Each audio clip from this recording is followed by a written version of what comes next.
The Ministry of Health has identified a cluster of tuberculosis or TB patients who live in the east side of Singapore, and they frequent 216 Market as well as Heartbeat Bedok.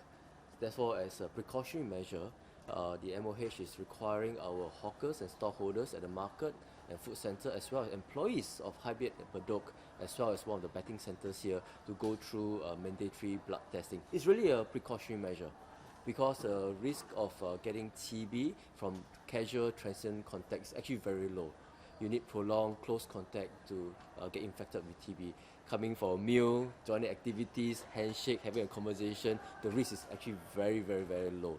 I think their biggest concern is really whether the members of public will avoid the places because of the perception of TB, and they hope it won't happen.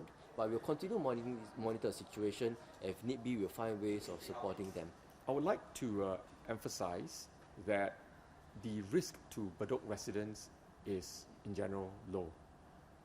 TB transmission requires close and prolonged contact with a TB case, and that takes place over days, weeks and months, not minutes or hours like say COVID-19. Therefore, you cannot get TB from sharing of food, sharing utensils, sharing of cups, or shaking hands, or even sharing a toilet seat. TB does not transmit that way. You also do not get TB from touching different surfaces. Therefore, there's no need to close down these locations. In fact, it is safe to continue visiting these locations and to eat at the food center.